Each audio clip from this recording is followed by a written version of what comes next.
Hello বন্ধুরা, সবাই কিরম আছেন? আশা করি সবাই ভালো আছেন। এনি ফার্ম থেকে সবাই স্বাগতম। বন্ধুরা, আজকে আমি দেখেন আমার আগের পুরান ভিডিওর মধ্যেও দেখাইছিলাম যে আমি এই জায়গার মধ্যে গাছ লাগাইছি, যেটা নাকি অস্ট্রেলিয়ান রেড নেপিয়ার গাছ। বন্ধুরা, এখন শীতকাল, মানে ঠান্ডার সিজন, এখন বৃষ্টি খুব কম হয়, তাই মানে গাছের প্রোডাকশনটা খুব কম। বন্ধুরা, আগে আমার ছাগলের ফার্ম আছিল, এনারা আমার যারা পুরান ভিউয়ার্স তারা দেখতে পারছেন যে আমার একটা ছাগলের ফার্ম আছিল, কিন্তু এখন ছাগল নাই, শুধুমাত্র পোলট্রি ফার্মটাই আমার আছে। বন্ধুরা, এগুলি গাছ এনারা পোলট্রিরেও খাওয়াইতে পারেন, যদি ফ্রি রেঞ্জের মধ্যে রাখুন, তাহলে নেপিয়ার ঘাস, যে কোনো নেপিয়ার ঘাস এনারা খাওয়াইতে পারেন, এই পদ্ধতি মতে খাওয়াইতে পারেন। বন্ধুরা, এই ঘাসগুলি আমার একটা গরু আছে, সব ঘাস খাইয়া শেষ করে দিয়েছে, গরুয়ে কাটতে কাটতে খাওয়াইছি। বন্ধুরা, এই পাশেই দেখুন আমি এই কিছু এই কোসাই বা উক গাছ লাগাইছি। বন্ধুরা, এটা আমার আসামে এই কুহিয়ার বললে আপনারা কি কোন জানি না, তাই বাংলাদেশ কই কোসাই বা উক গাছ। বন্ধুরা, দেখেন উকগুলিও খুব মোটা মোটা হয়েছে, এগুলি নিজের খাবার জন্য লাগাইছি। বন্ধুরা, এখন ঠান্ডার সিজন, তাই মানে উক খাইতেছি না, এখানে উকগুলি পুরোট হয়ে গেছে, দেখতে পাচ্ছেন।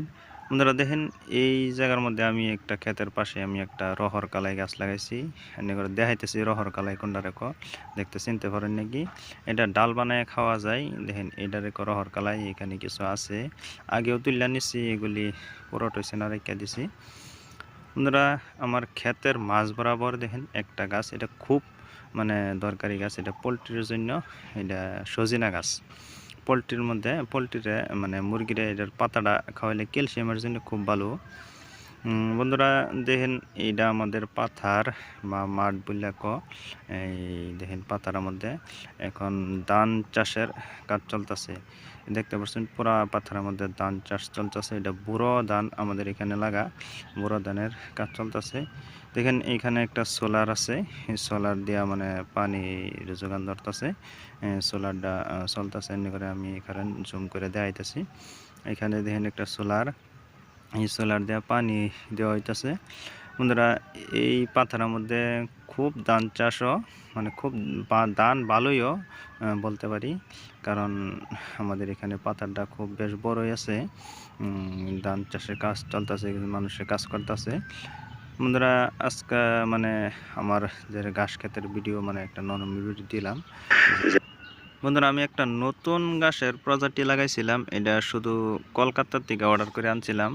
এটা আগের ভিডিওর মধ্যে দেখাইছি। বন্ধুরা, এই যে একটা সুবা হয়েছে, কয়েকটা গাছের সুবা লাগাইছি, কারণ আমার বেশি গাছের প্রয়োজন নেই, একটা শুধুমাত্র একটা গরু আছে, এই গরুটা খাওয়ানোর জন্য।